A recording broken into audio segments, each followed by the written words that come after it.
Welcome, everybody. Hope you're enjoying your Saturday morning. You're here with the I Am Real Estate Show with Ray Smith, Sandra Johnson, and Danielle Johnson. On the show today, we have the designated broker from your local Tucson brokerage, Indy Realty, and that's Don Geisler, CEO and founder of the company, as well as our DB. How you doing today, Don? I'm doing great. Good afternoon. Thanks for having me here. And DB means designated broker for everyone out there. And I thought we try to take a topic of talking about maybe wholesalers and trying to give the listeners a little bit about that process, because a lot of them are starting to hit the market now. So it'd be nice to know what that entails when you hear wholesaler or words like that. Yeah. We're jumping right in. We're jumping in. Yeah, I think that, in the interest of chatting about some of the things that are going on in the market right now. Yeah. Investors are a big part of the market. They always have been and always will be, although it kind of ebbs and flows. Right. But there's a couple different, types of investing in real estate investing that people do out there. And so I sort of look at it as, number one, you have people that buy properties to hold and rent it and grow wealth that way. Mm-hmm. And then we also have people that want to flip properties, buy them at a good value and make improvements to them and then sell them at a profit. And so that's kind of typical. And there's another kind of leg of it out there, what's kind of commonly known as wholesaling. And, what a wholesaler typically is looking to do is acquire property and then flip it and then resell it to somebody at a profit. But a lot of times they are trying to do what is known as selling their equitable interest in the property. And so I think what's important that we, when we're working with sellers, or Mm-hmm. if you are selling your property and somebody approaches you and says, hey, I want to buy it and I'm going to pay cash and, whatever the deal is, I think one of the questions that we have to ask out there is, are you planning on closing and taking title on this property and then reselling it?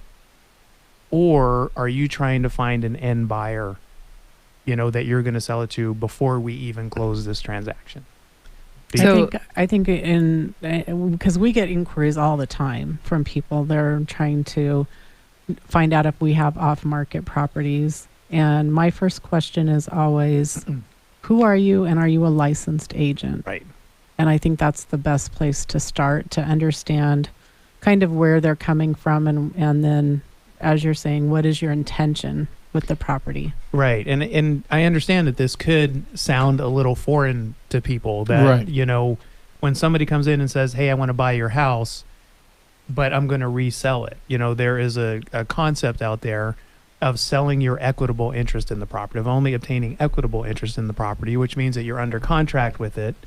You have the right to buy it or close it. And then it can go in several different directions. If somebody discloses that they're a wholesaler and that they're looking to sell it to yet another end buyer. And sometimes they're going to just assign in some ways they're going to just assign the contract, and the end buyer is going to end up, making the purchase, and then the wholesaler gets paid, like a finder's fee out of the middle of that transaction. But I think it's real important. The state legislature recently required disclosure of a wholesaler status. Whether you're a wholesale seller or a wholesale buyer, you need to disclose that to the other parties, because sort of, if you can kind of picture the scenario, if I come in, Sandra, and I say, I'm going to buy your house from you. And you're like, okay, good. When are we closing? All right. We're closing in a month. Well, my intention is to find another buyer and actually then sell it to them and never really close and take ownership of this property. They do what's called a simultaneous close. But what was happening is it was not being disclosed that this was the case. So wholesalers were not able to find that end buyer. Right. And then they were not completing the transaction because they were unable to find that end buyer. And the seller had no idea or didn't understand that that's what was happening in the first place. They're like, well, what do you mean you're not closing because you couldn't find another buyer? Our agreement doesn't have anything to do Right. with you finding another buyer. So what would, and I'm so glad that you're here as my broker. So if I say something wrong, you can correct me. Who's going to correct me? I don't know. So when an offer is being presented to a seller and it appears to be a quick closing cash offer, and that same seller, if they had been shown an offer that had a contingency, they may have been very reluctant to take that contingency. Right. In a way, that quick close cash offer has, if they're not disclosing the fact that they're looking for another buyer, in some ways it would probably have a similar, I want to say DFT, that the sale doesn't go through to someone who has a contingency that they just can't sell their existing home. So that you may see that the risk, I guess, is an undisclosed risk if they are looking for a buyer for that home that they don't have in place yet. That's exactly right. And that's what was presented to the legislature. And that's why, this is out there now, Right. is that it basically was a contingency that was not disclosed. Like, this person had no intention of ever closing and trying to taking ownership of it and then trying to resell it, which is kind of the cleanest, most conventional way that we think of flippers, kind of doing things, right? Right. They're going to actually, in most cases, they're going to come in and do repairs themselves and then, build the equity in the house through buying right, but also through improving the property. Mhm. And in this case, there's no improvement. It's just a very quick sale to the next buyer. Yeah. And so, yes, quick meaning simultaneous. And maybe in the next segment, we get just a little bit into sort of how that might work and what Right. that might look like from an escrow standpoint. But I think that's what's on my mind, Don, is the escrow portion of it. Because when you get your title documents, it has who's going to take title and those things like that. And so you can't get a title document if the other person's saying, I'm not taking title, and they don't have a person yet. So you're never going to get your title paperwork. that's right. There's a lot about, assigning and finding this end buyer and stuff like that, that there's a lot of different things that come into it. And so Yes. that's why it's such an important disclosure up front right now. And it sounds a little crazy, but kind of a good place to wind up this segment is by saying it's a very legitimate question. When you get that scenario that you just talked about quick close cash, now we have to ask, Right. are you actually intending to take title on this property? Which in the past we would have never, it'd been silly to ask such a question. Like, yes, I'm buying your property. Of course I'm taking title on it. But that really is, they don't intend to take title. They intend for it to pass straight to the end buyer.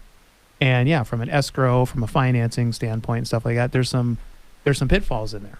But with the laws being changed, they pretty much have to disclose that before. So we really shouldn't have to ask that question. That should come with us when they give us an offer.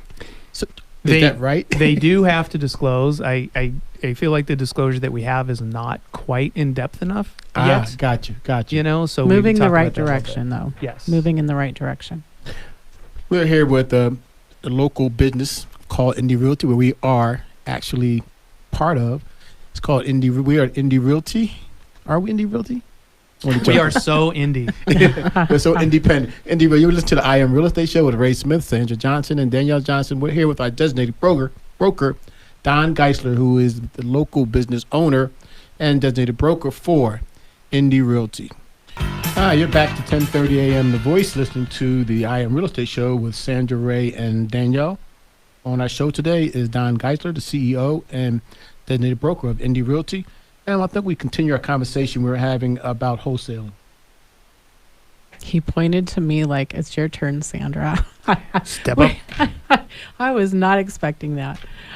Yes, we've been talking about wholesaling, kind of just an overview of what a wholesaler is. And I think we were hitting a little bit on the simultaneous close at escrow.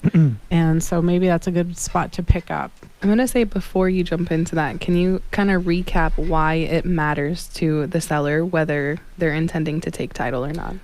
Yeah, again, so if they're not intending to take title, then inherently what they're trying to do is sell their equitable interest in a property. So they go under contract with you, and they are interested in A, getting through the escrow doing the inspections allegedly, stuff like that.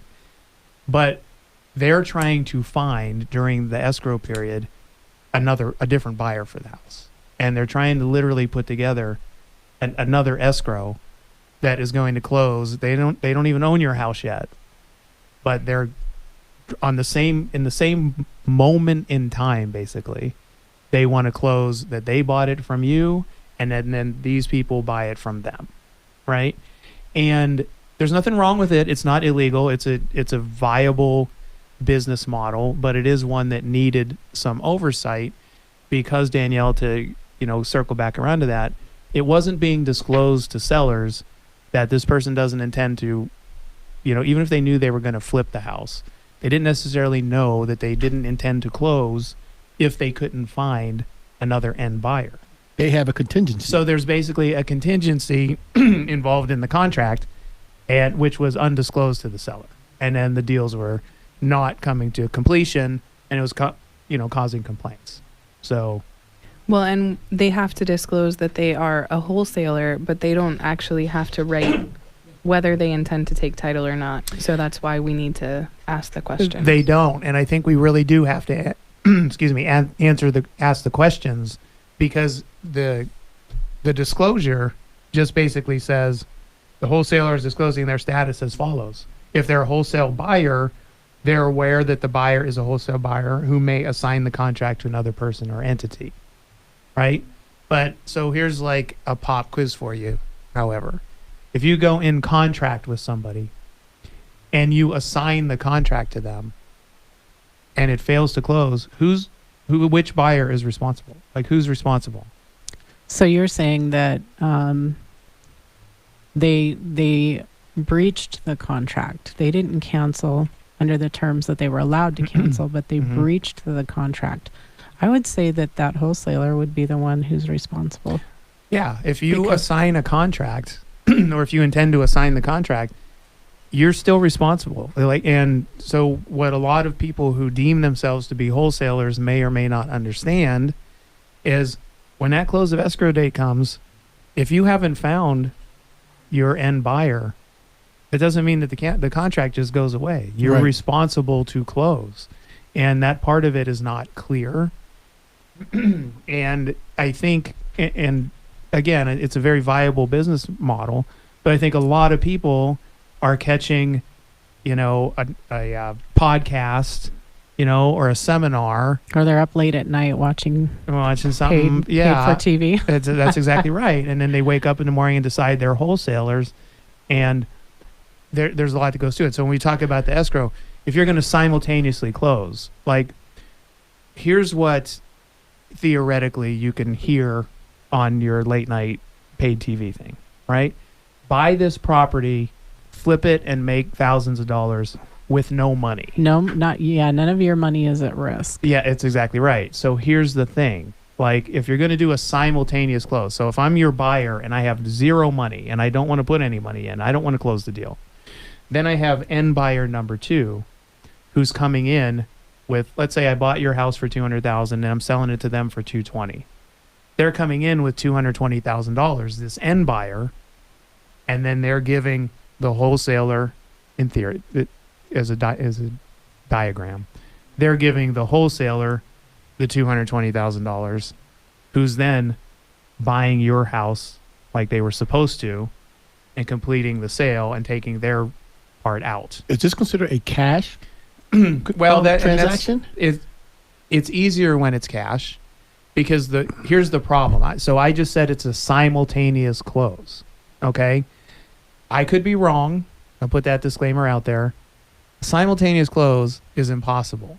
What's basically happening, in my opinion, is we're closing that second deal first, right, to create the money, because the buyer didn't have the money until they sold the property again to buyer number 2. So now buyer number 2 comes in, gives the money. So they have to kind of close that deal first for that to fund before they can close the first one. And that could be a financed offer. That's right. And that's the problem. If it's cash, we can kind of do this. Everybody just comes in, they put their piles of cash on the table, Who cares? Like, I mean, we still have to do things right, but we can do that. But my concern is when buyer number 2 is financing that purchase, and we are representing to a loan company, to a mortgage company, that they have clear title on the property.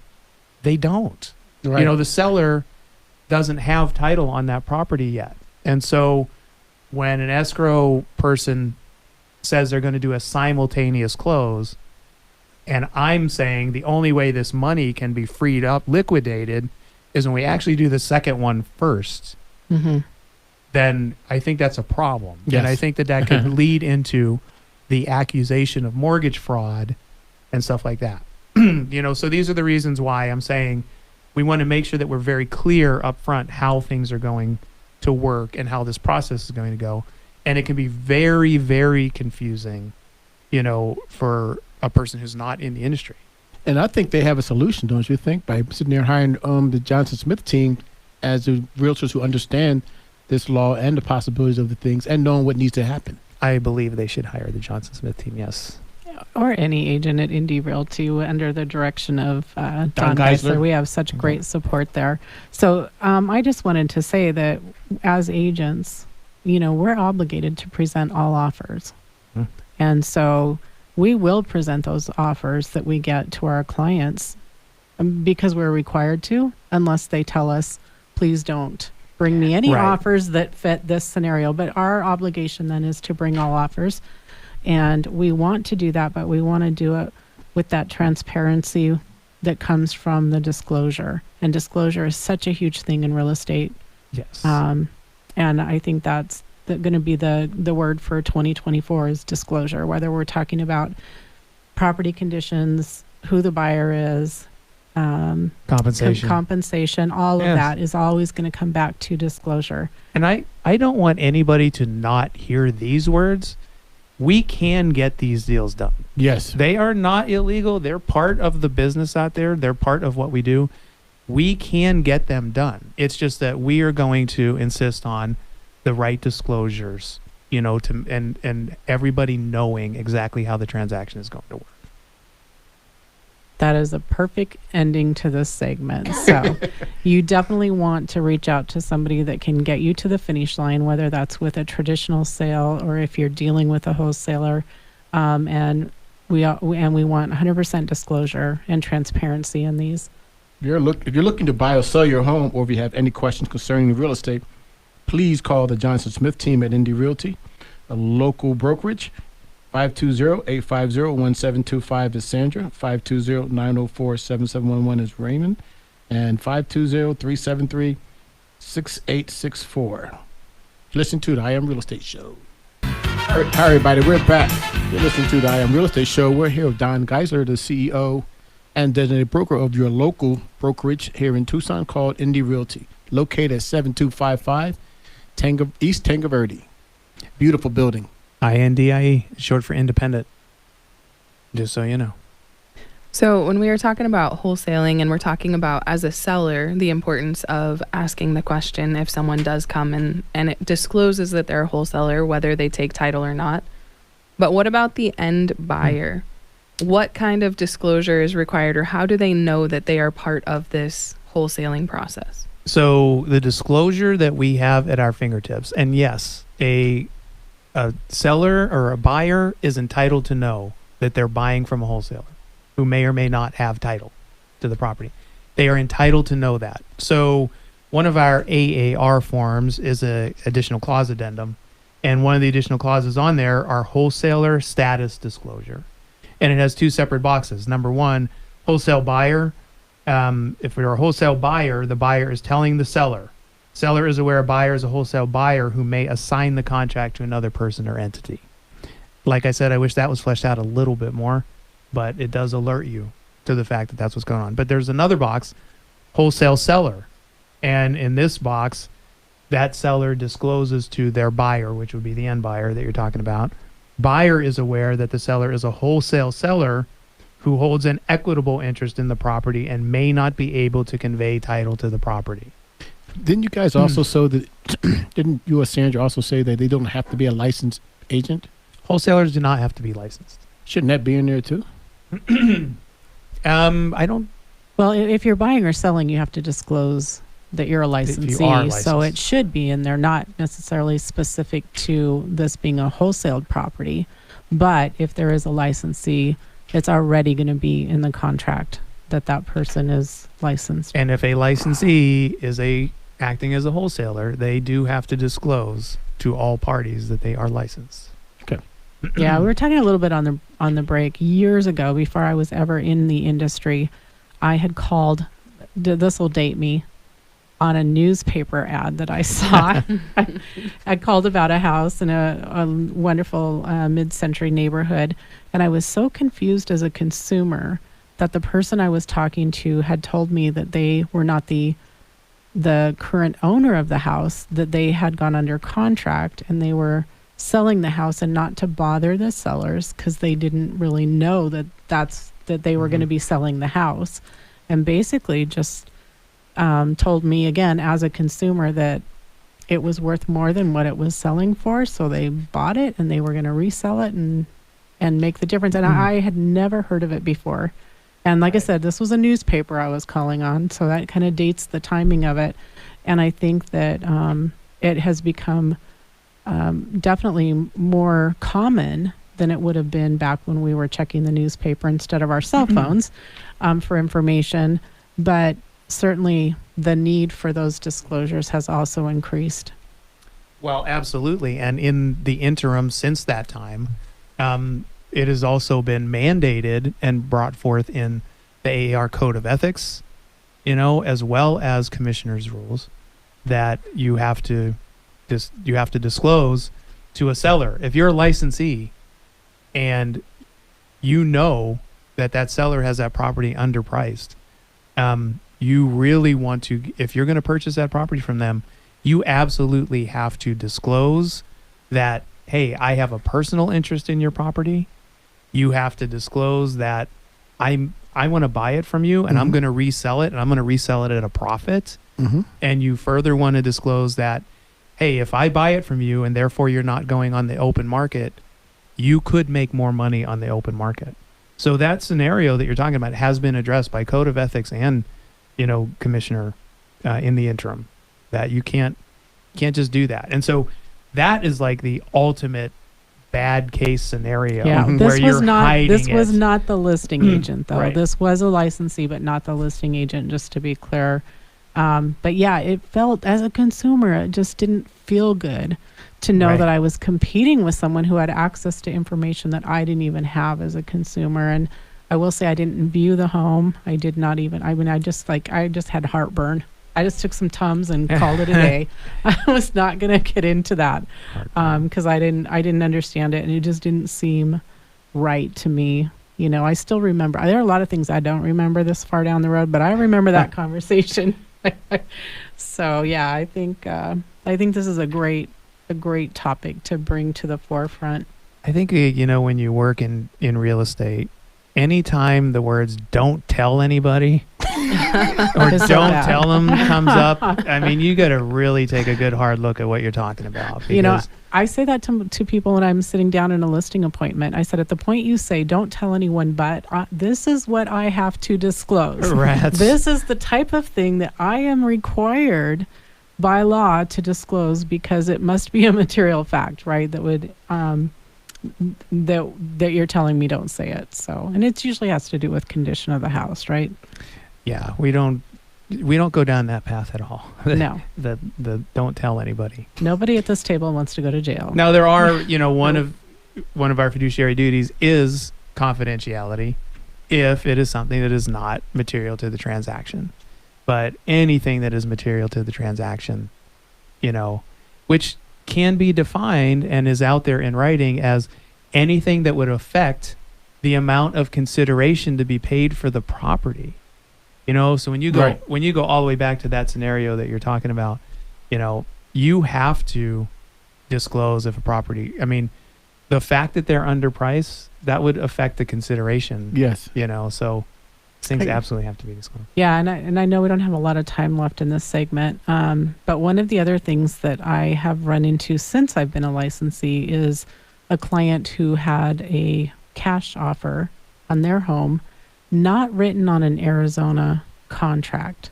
And I think that is another thing that you have to be very careful of. So these folks who we did end up selling their home, and they got a they ended up in a good position at the end of the day, but their cash offer had terms written into it that the buyer was able to cancel that contract right up to close of escrow. Mm-hmm. So their lives are in boxes before that buyer cancels on them, and now they don't know what to do. And like I said, we were able to help them out, and there was a tension or stress there that shouldn't have had to happen by having your whole life in boxes and you're ready to leave, Right. and to have your cash buyer just walk away.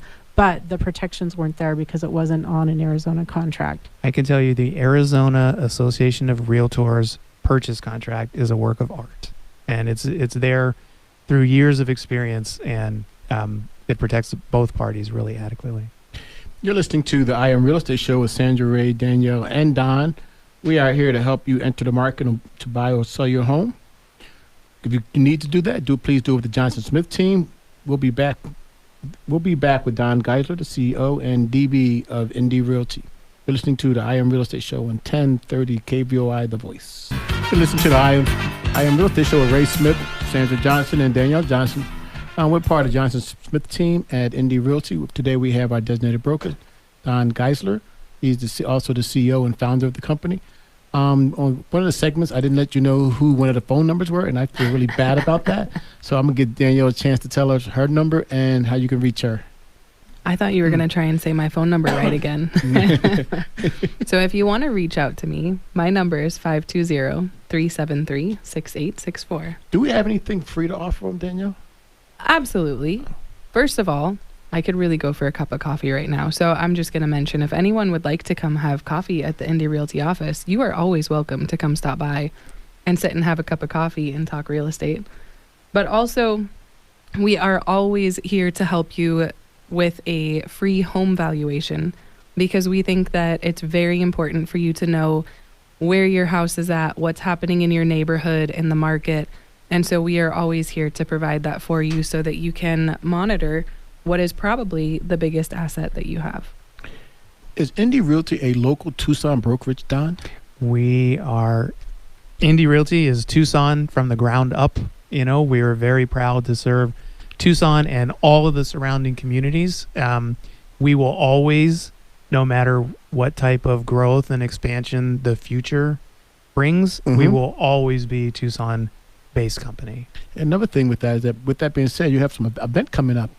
We have an event coming up. We do at Indy Realty. So we are very excited to announce on Saturday, April 20th, we will be having our Indy Realty block party at our office. We have plenty of space. The address there is 7255 East Tanca Verde Road, again on April 20th. And we have a big event going on. We have, we're going to have lots of music, lots of games. We have giveaways that are going to be going on from vendors that are going to be participating. We're excited to announce that Tucson Appliance is going to be there doing some giveaways. Gotta love Chris Edwards. We do have to love the guy. He's a big supporter of the company. He's a great guy. And his the community company is wonderful. And the community. He is at every charity event, I think. You see him on social media all the time. He is. He's a great person to work with. His company is fantastic, Tucson Appliance Company. So they're going to be participating. The Tucson Sugar Skulls are going to be there. They have announced officially that they are going to be giving away a family 4-pack of tickets to a game of the recipient's choice. Arena football, or for those that people is don't know. Tucson's very own professional arena league team, which is wonderful. And we are going to have a $300 grocery giveaway. Sponsored by one of the other participants, is going to be wonderful. So it'll be worth your time to come out. The time will be 9 a.m. to 3 p.m. Again on Saturday, April 20th. It's going to be a blast. Food truck? Yes, it's the most important thing to get people in the door, right? Food. I almost forgot. Gotta have food. Yes, I'm not coming. You don't have food, I'm not coming. I'm sorry. Those are the rules. So we will have, I neglected that, we will have 3 different food trucks with plenty of different options. Music, games. some very, very interesting vendors are going to be there. We have artists that are going to be there. We have a CBD table going to be there. We just have all kinds of things that are going to be there. And it's just going to be a really great event. So again, we're at 7255 East Tanque Verde. We are right across the street from Udall Park in the Tanque Verde and Sabino area. And so I was going to say, it's a really good opportunity to come by and meet the agents that are there as well. How many agents do we have at the office now? So as of right now, we have 30 licensees. We are in growth mode, and that number is going to change over the next couple of weeks significantly, but we have 30 right now. Very proud of it. And yes, I want to invite anybody, come out anytime to meet our group of people. We just have a wonderful community at our company. It's just fantastic. We do. I've never seen so much cooperation and just agents helping each other, not looking at each other as competition, but really wanting to work towards having a higher level of professionalism and more integrity to the process. And I couldn't be happier than to be part of Indy. And if you are a real estate agent, you're thinking about, making a move, you don't even have to tell us you're an agent. Just come by and check out the office, talk to people, and see what we're talking about, even from the standpoint of just being a consumer. Come by and see what Indy has to offer the community, because really there's that homegrown feeling, that independence that's there is really a wonderful environment for people to thrive in. Yeah, I think that's great. And I think what Sandra was saying is that when you talk about all of our other agents in the office, it's more about the success of Indy Realty than about the success of our individual companies, individual entities. Everybody's looking at, okay, I'm going to be successful. By me being successful, that means Indy Realty is being successful. By Sandra being successful means by Gail being successful means that Indy. So it seems like every single person realized I'm doing to be successful because I want Indy to be successful. And I'm telling you, that reminds me of my old days in the military. We did everything because of the red, white, and blue, But yet you cared about everybody around you, but it's all about the thing that's in front, that's above you. And that's what that's the kind of culture you created at the Indy Realty. Well, we love it, and we have a culture of people that are thrilled and really enjoy being part of something new and fresh and exciting in the real estate industry in Tucson. And we built the company to support agents, and we feel like we are a premium full service company. We have all the bells and whistles that agents need. We offer free lead incoming leads, which is something that not a lot of brokerages offer. But at the same time, we've put together a compensation plan that can assist an agent being successful. Yes. And we set out and we built the company, in that vein, with having a great compensation plan for the agents. We want the agents to have a great quality of life. We don't want people to feel like they got to run around doing 40 transactions a year to live the lifestyle they want, if that's what they want to be, And so we've done that. We've created a plan that has the agents have a great quality of life. But at the same time, we created a model that can endure industry changes, Right. Both market changes and industry changes. We're set up to succeed no matter what comes down the pike, So, yeah, I just appreciate you guys mentioning it. We're always looking for top quality agents to check us out. And I always tell people, you will love being part of Indy Realty, and you just got to come check us out. One other thing about letting everybody know that we want the industry to be there too. Inspectors, title people, lending. We want everybody to come around and just be a part of this community event. That's what we're trying to make it a community event. So if you're in one of the other industries, you just want to come on by and see our business and see the amazing agents we have there and see our facilities and walk around and see how great job John did with the decorating of the interior with all the photos and stuff. Yeah, we just had a vendor in recently who commented on how much of a positive message there was just by seeing all the artwork and all the encouraging things. And I think one of my favorite additions to the office is the mirror that you put up that says, look in the mirror, because the person you're looking at is the one who is responsible. So I love that. Yeah, so I have to give the credit where credit's due. Our branch manager, Jackie Torres, and it's very cool. One of the things when we say we're full support, premium brokerage, we have 2 full-time brokers in the office all the time, supporting the agents. And that was a Jackie. She's very creative, and we talk a lot about accountability and mindset and tuning out the noise. I mean, it really flows into the tune out the noise and just do your thing. And so, yes, she put up the mirror with the pot with the phrases around it, and it is a very cool thing. It is. I have to, give a shout out to Jackie for that. That's wonderful. If you notice today, we've spent a lot of time just trying to get some topics that we thought were really interesting and just a little bit off the beaten path.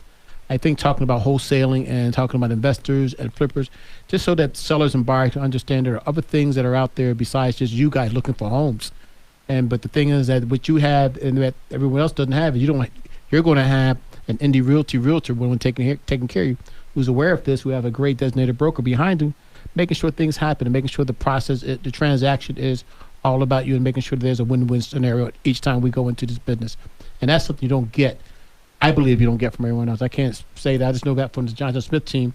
We're amazing. That's what we try to do, to make sure that our whole thing is about representing indie realty the best we can, but also making sure that our client is number one, 100%, the main reason why we do what we do. Yeah, we also wanted to, before we wrap up here, mention some of the listings that we have coming on the market. We have some that are active right now. A townhouse at 31 East Pastime Road.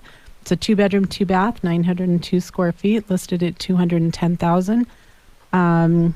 Also, at 2270 South Diamond D Drive, which is in Tucson Estates 2, we have brand new construction, absolutely beautiful home, 4-bedroom, 3-bath, and 2 of the bedrooms have private bathrooms or en suites, and so really is set up to make a great either guest space, or if you have a family member that needs a little bit more independence, there's an exterior door out of one of those guest bedrooms.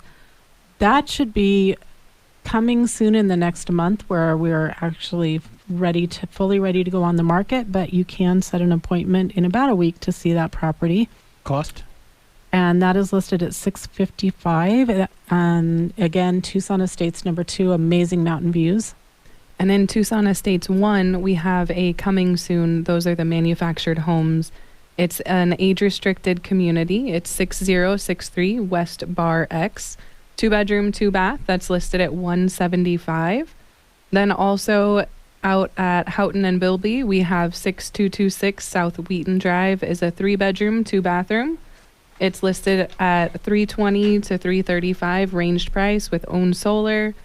It's got lots of great amenities in that neighborhood, and there is a playground and a swimming pool. So we've got lots of stuff. Come check us out. We'll have more information on the website. 2 townhomes coming soon in Menlo Park. Those are 2-bedroom, 2-bath, and then a 3-bedroom, 2-bath. Give us a call, 520-850-1725 for more information. And thank you to our sponsors. Be sure and listen in on the commercials.